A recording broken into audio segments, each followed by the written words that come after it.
세례와 또 이렇게 학습을 받으신 우리 청년분들이 계시는데요. 다시 한번 이 자리를 빌어서 축하드린다고 말씀드리고 싶습니다. 이 축하드리는 이유 중에 하나는 무엇이냐면요. 특별히 세례와 입교를 하신 분들은 성찬 예식에 참여할 수 있는 그런 권한을 갖게 되셨다는 점 때문에 그렇습니다. 이것은 과연 엄청난 일입니다. 새로운 은혜를 받을 수 있는 또 하나의 통로가 바로 개통된 것이기 때문에 그렇습니다. 아마 지난주에 학습과 세례를 받으신 분들은 문답에서 성령께서 어떻게 은혜를 주십니까? 라는 질문을 공부하셨을 것입니다. 답은 무엇입니까? 말씀과 성례와 기도를 통해서 은혜를 주십니다. 라고 하였습니다. 말씀은 하나님의 말씀, 즉 성경 말씀이고, 기도는 우리를 위해 중보하시는 예수 그리스도의 이름으로 하나님과 나누는 모든 고백입니다. 그리고 성례는 성찬과 세례, 이 두 가지를 의미합니다. 그러니까 오늘 우리가 행하는 이 성찬은 성령께서 우리에게 은혜를 주시는 특별한 통로인 것입니다. 그렇다면 주님께서는 2000년이나 지난 이 시대에 살고 있는 우리에게까지 이 성찬을 통해서 과연 어떤 은혜를 주시기를 원하셨을까요? 오늘 본문을 통해서 성찬에 담긴 여러 가지 의미들 중에 세 가지 정도를 성찬 예식에 앞서서 함께 나누려고 합니다.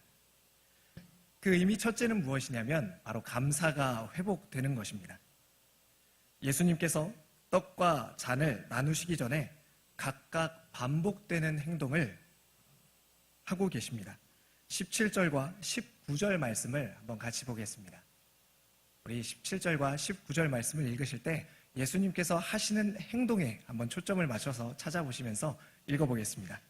이에 잔을 받으사 감사하기도 하시고 이르시되 이것을 갖다가 너희끼리 나누라. 또 떡을 가져 감사하기도 하시고 떼어 그들에게 주시며 이르시되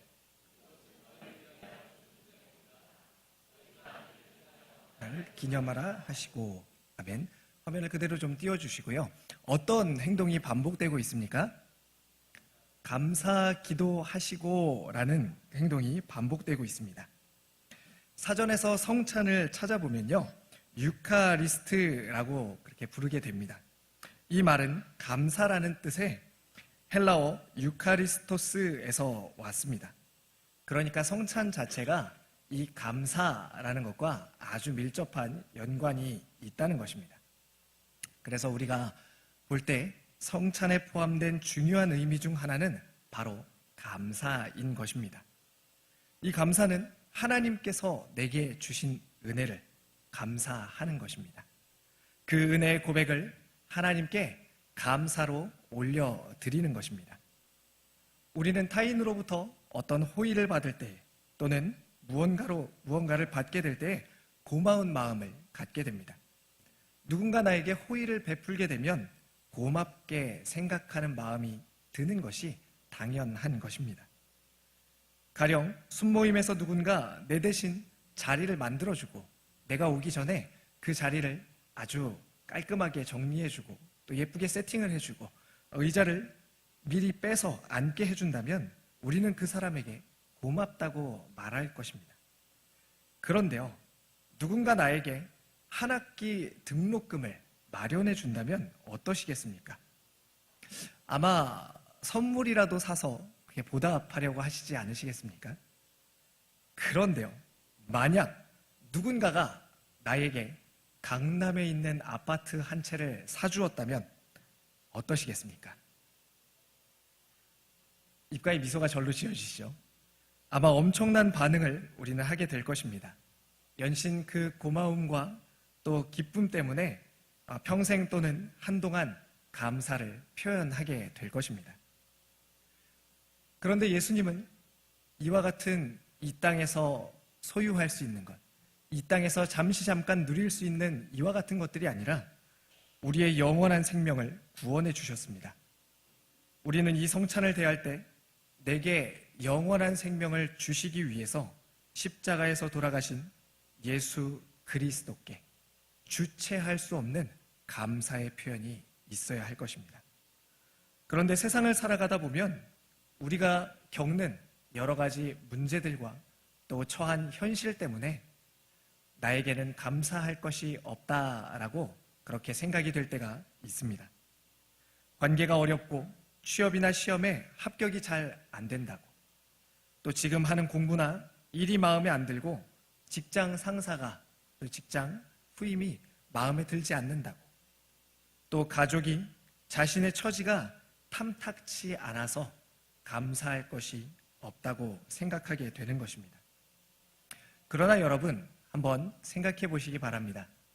취업은 떨어지면 다시 도전하면 되고, 살다 보면 좀 부유하게 살 때가 있고 좀 부유하지 못하게 살 수도 있습니다. 하지만 천국에 들어가는 이 문제는 이 땅에 살아있는 동안까지의 기회밖에 없습니다. 우리가 죽어서 심판대 앞에 섰을 때에 하나님, 다시 하겠습니다. 저에게 한 번만 기회를 주시면 제가 잘할 수 있습니다. 이럴 줄 몰랐습니다. 라고 말할 수 있는 기회가 전혀 없는 것입니다. 오직 이 땅에 사는 동안 단 한 번의 기회밖에 없는 것입니다.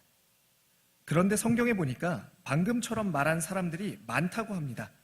영원한 생명을 얻는 일에 대해서 많은 사람들이 찾지 않고 수많은 사람들이 탈락하고 실패하는 길이라고 말하고 있습니다.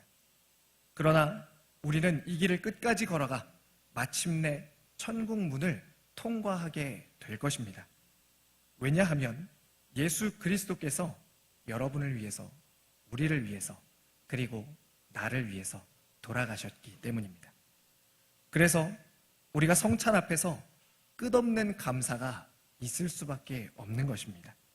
그리고 이렇게 하나님 앞에 진심과 진정을 다한 그런 감사가 있을 때 성찬은 우리에게 충만한 축복이 되어서 그 은혜로 임하게 될 것입니다. 둘째로는 이 성찬을 통해서 주님께서 우리에게 어떤 은혜를 주시기 원하냐면 나눔이 회복되는 것입니다. 누가복음 22장 17절 말씀을 우리 한번 같이 읽어보도록 하겠습니다. 같이 읽겠습니다. 이에 잔을 받으사 감사 기도하시고 이르시되 이것을 갖다가 너희끼리 나누라. 아멘. 예수님께서 잔을 받으시고 감사 기도를 하시고 말씀하십니다. 이것을 가져다가 너희들끼리 나누라고 말씀하십니다. 그러니까요, 우리 주님께서 중심에 계시고 그것을 너희가 나누어야 된다라고 말하는 것입니다. 이 말이 무슨 말이겠습니까? 주님께서 우리의 이 성찬 예식의 중심이 되시고 그것을 우리가 함께 나누어야 된다는 이 말씀 말입니다. 이것은 바로 우리가 한 가족이라는 말입니다. 우리가 가족이라고 할 때는 같은 핏줄을 가진 그런 사람들을 의미합니다. 따라서 예수 그리스도의 보혈을 통해서 한 핏줄이 된 우리가 바로 예수의 가족인 것입니다. 식구라는 말을 알고 계시죠? 이 식구라는 말은요, 음식 식자에 입 구자, 우리 입 구자를 사용합니다. 바로 음식을 같이 둘러앉아서 먹는 것이 식구인 것입니다. 한 식탁에 둘러앉아 함께 떡을 떼고 잔을 나누는 그 존재가 바로 식구이고 가족인 것입니다. 이 성찬을 통해서 바로 너희가 하나라는 사실을 인식하라고 우리에게 말씀하고 계신 것입니다. 다시 말해서 이 나눔이 회복된다는 것은 가족 공동체, 한 공동체가 회복된다는 의미를 가지고 있는 것입니다. 사실 우리는 너무나 다른 사람들입니다. 옆에 사람들을 한번 보시기 바랍니다. 또 앞뒤의 사람들을 한번 보시기 바랍니다. 내가 사회생활하면서 이 사람과 함께 노래를 같이 부를 수 있을까? 내가 이 사람과 함께 같은 그룹 안에 소속되어서 나의 삶의 깊고 은밀한 문제까지 함께 나누고 기도를 부탁할 수 있을까라고 했을 때 우리 앞에 수많은 거칠어야 할 그 치장들이 떠오르지 않으십니까? 학력, 직장, 또 수입, 나의 특징, 재능, 키, 외모, 심지어는 가정에 관한 사항들까지도 너무나 많은 것들이 우리가 함께 할 수 없도록 가로막는 장애 요소들입니다. 하지만요, 이렇게 사회에서는 도저히 섞일 수 없는 사람들이라 할지라도 우리가 어떻게 하나 되고 사랑할 수 있게 되는 것입니까? 바로 그리스도의 보혈을, 이 성찬식을 통해서 하나가 되는 것입니다. 교회는 성격이 좋은 사람들끼리 대화해서 친밀해지는 것이 아닙니다. 아직도 우리의 옛 모습이, 옛 본성이 살아있어서 부딪히고 서로 상처를 주지만, 그래서 때로는 서로 등 돌리고 다시는 보지 않을 것처럼 그렇게 아웅다웅할 때도 있지만, 우리가 이 성찬 앞에 설 때마다 그래, 우리가 다 같은 떡과 피에 참여하는 한 가족이지 라는 것을 떠올리게 되는 것입니다. 그러면서 우리가 한 형제임을 깨닫고 서로 끌어안고 하나됨을 다시 확인하는 것이, 그래서 다시 연합하고 하나 되게 하는 것이 바로 이 성찬의 능력인 것입니다. 그래서요, 성찬은 또한 사랑의 시간입니다. 예수님은 수많은 사람들과 함께 무작위로 성찬을 나누지 않으셨습니다. 함께 삶을 같이 한 제자들, 자신의 보혈의 피로 덮어줄 그 구원을 제자들과 함께 나누셨습니다. 그들이 하나님의 한 가족으로서 서로를 사랑하기를 원하셨던 것입니다. 그런데요, 초대교회, 우리 고린도 교회는 잘 아시다시피 이것을 오해하고 또 잘못 이해하여서 성찬을 하면서 형제들끼리 시험에 드는 그런 일들이 있었습니다. 고린도 교회는 잘 사는 사람들도 많았지만 또 못 사는 가난한 사람들과 또 종의 신분을 가진 사람들도 많이 있었습니다. 그래서 이 성찬 예식 때 교회가 저녁 때 모여서 성찬을 한다는 것이 함께 식사를 하는 것이었는데, 이 주인인 사람들은 먼저 와서 이 성찬을 다 자기들끼리 나누고, 상대적으로 집안일을 마치고 늦게 올 수밖에 없는 이 노예인 사람들은 와서 성찬에 참여할 성찬에 참여할 기회가 없어져 버리는 것입니다. 이런 상황을 보면서 바울은 성만찬의 취지를 잊어버린 고린도 교인들을 향해서 질책하였습니다. 그렇게 성만찬을 하고 나서 그들은 우리가 오늘도 성만찬을 하였다라고 그렇게 아주 자아도취에 빠지곤 했습니다. 하지만 바울이 이야기하는 것은 무엇이었습니까? 성만찬을 그저 예식으로 해내는 것이 전부가 아니라 어떤 마음으로 이 성찬에 참여했는지가 중요하다라고 말하는 것입니다. 바울은 교회가 주님의 몸인데 너희들은 왜 그렇게 세상적인 마음으로 이 성찬에 참여하느냐? 교회까지 와서 가진 자와 없는 자끼리 나눠서 교제할 것이냐? 세상에서 가난한 사람들이 교회에서도 무시할 것이냐? 이것이 정말 주님이 원하시는 형제 사랑이냐라고 질문하는 것입니다.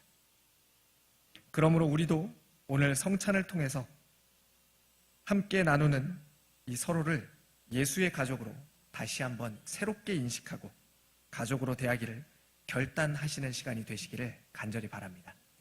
특별히 화해가 필요하고 용서가 필요한 그런 지체들이 있다면, 다시 하나 되어야 하는 지체들이 있다면 마음속으로 주님께 은혜 주시기를 꼭 구하시기를 부탁드립니다. 세 번째로는요, 이 성찬을 통해 우리 주님께서 우리에게 주시고자 하시는 은혜는 예수님을 깊이 경험하고 예수님과 깊이 교제하는 것입니다. 누가복음 22장 19절 말씀을 우리 같이 한번 읽어보도록 하겠습니다. 또 떡을 가져 감사기도 하시고 떼어 그들에게 주시며 이르시되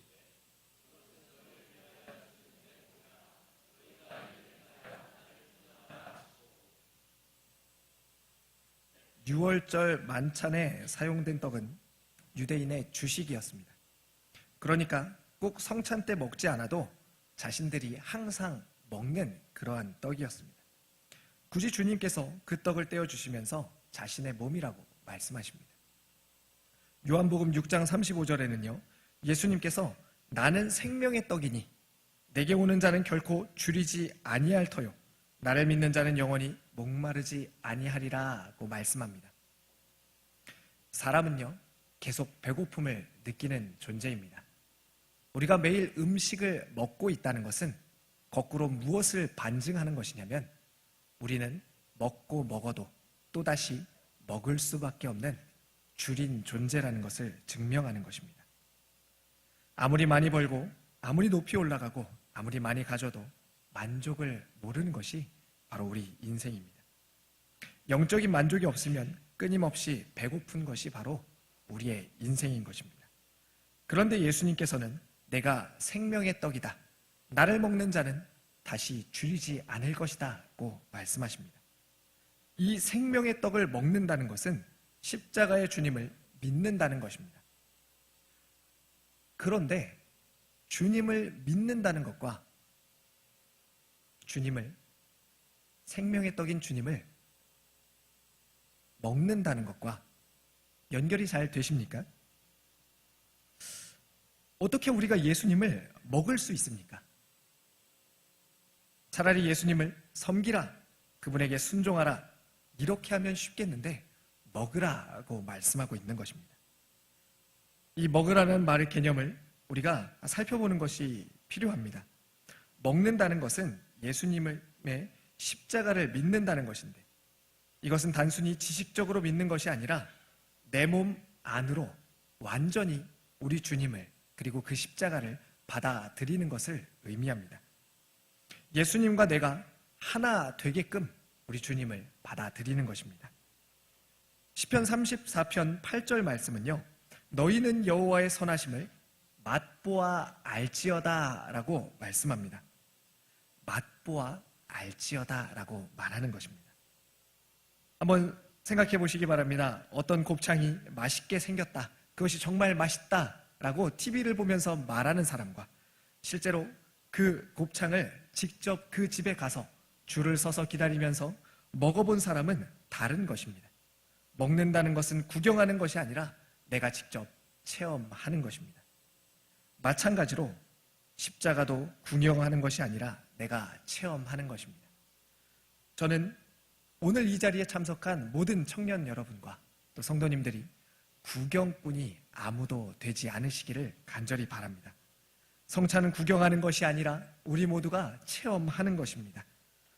바라보고 예수님의 사랑을, 그 십자가를, 그 예수님을 묵상하십시오에서 한 걸음 더 나아가 먹는 것입니다. 우리가 무엇을 먹을 때 그것이 들어와서 내 몸의 일부가 되는 것입니다.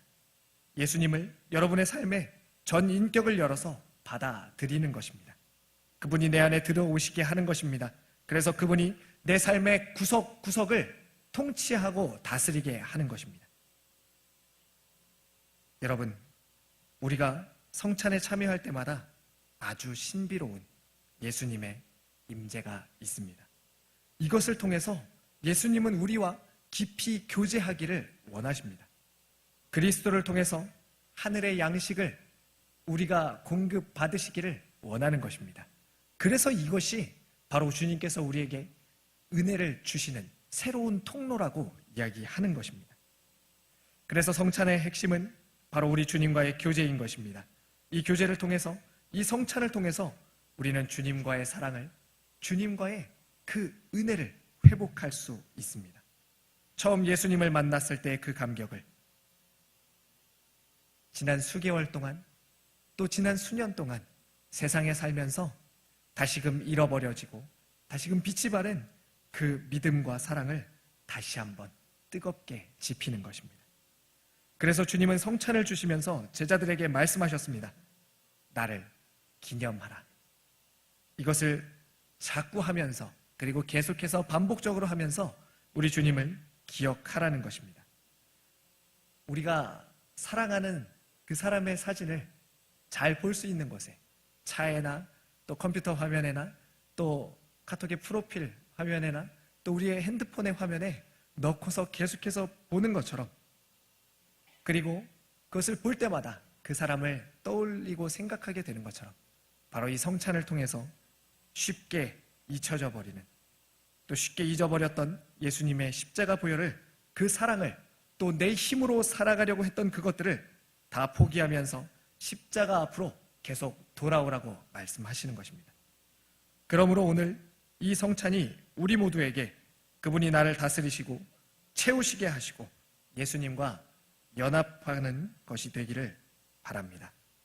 예수님의 생각이 나의 생각이 되고 나의 손과 발이 우리 주님의 손과 발이 되어서 하나님이 하고 싶은 일을 하게 하는, 완전히 하나가 될 정도로 친밀해지시기를 간절히 부탁드립니다. 그래서 우리 모든 삶이 예수 그리스도로 가득 차고 넘치는 은혜가 있기를 간절히 축원합니다.